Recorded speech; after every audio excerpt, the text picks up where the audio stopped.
Hi guys, welcome back to the channel. I'm Lisa, and today I want to talk about the hearing phase of the EEOC process. I want to talk about some important deadlines and rules to look out for, and I also want to share some dirty tricks that employers use during this phase. In the early part of the EEOC process, timelines are fairly consistent across all claims. But at the hearing phase, that changes a little bit, and the timelines get a little more complicated.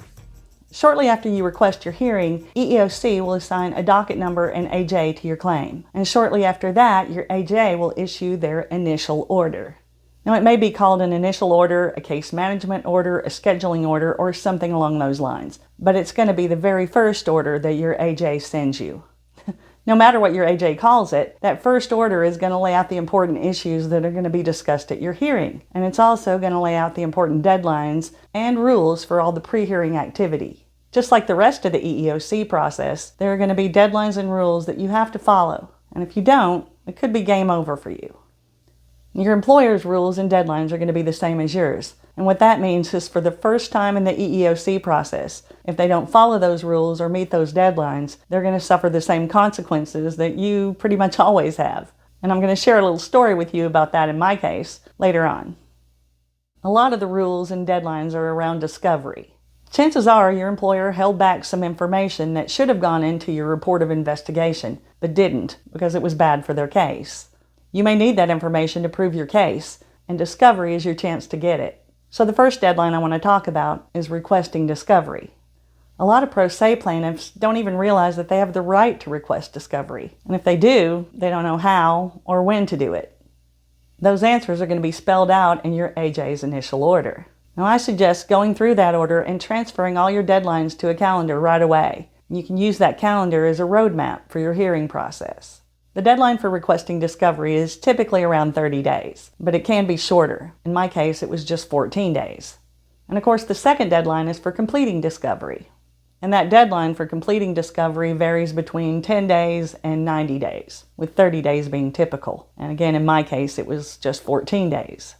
Now, of course, there were some things that NASA asked for in discovery that I really didn't want to provide, and vice versa. Employers can sometimes get a pass on discovery just by claiming that what we requested was too broad or cumbersome or vague. NASA did that a lot, and because they got by with it, I decided to try it too. According to my attorney, most plaintiffs don't. One of the things that NASA wanted that I didn't want to provide was 10 years of all my medical records. I couldn't even remember all the doctors I had seen in the 10 years prior, so I knew there was no way I was going to be able to gather all that in 14 days. So within the 14 days, I gathered what I could and gave that and my reasons for not being able to gather everything to my attorney. She delivered it to NASA on time. NASA wasn't satisfied with that, so they announced their intention to file a motion to compel, which is deadline 3. If the other side wasn't responsive to your discovery request, both you and your employer have the right to file a motion to compel, and your AJ's order will specify the rules and deadlines for doing that. Here, the deadline is usually between 14 and 20 days, and my deadline, again, was just 14 days. And your AJ's initial order will also tell you how to file that motion. You can expect to have to explain how the information your employer withheld could make or break your case, and how what they provided to you fell short of what you asked for. You may also have to complete multiple conferences with the agency's attorney to try to work it out before taking your motion to the judge, and you have to do all of that within the deadline. If you filed your discovery request on time, and by the end of the discovery completion period, your employer still hasn't given you everything you asked for, well then your motion to compel is pretty simple. You just have to reiterate your reasons for asking for that stuff in the first place. But of course, most employers don't make it that easy for you. They may give you some information, but it may be loaded with dirty tricks. So let's take a look at some of the more common dirty tricks. Trick 1 is flooding you with information. Let's say that you were fired because of misconduct and you filed a claim for disparate treatment on the basis of race, for example. During discovery, you might request information on whether employees of other races were also fired for the same misconduct. Your employer may respond to that request with a huge data dump of all employees who were disciplined for anything. On the surface, it may look like they gave you way more than you asked for. They may give you so much data that you don't even realize that there's a lot of information you need that's missing. You may not discover that until after the deadline to file your motion to compel has passed, which is what that dirty trick is all about. For example, you may have plenty of information to show that other individuals were treated more favorably than you. But if you can't show those other individuals were of a different race, you still can't make your case. And if this happens to you, you're going to need a sound strategy for quickly sorting through all that data and pulling out what's going to be relevant to your case as quickly as possible. For instance, you could do a quick sort just to identify which records are related to the kind of misconduct that you were accused of. Then you can look at that smaller subset of relevant data to see if all the information you need is there. Trick 2 is scrambling the data. Here, your employer may give you everything you asked for in one big pile. All the information is there, but you have to figure out which of your discovery requests all that information answers. This trick is more common with pro se plaintiffs. An attorney is going to know that discovery has to be provided in a certain format with Bates numbers.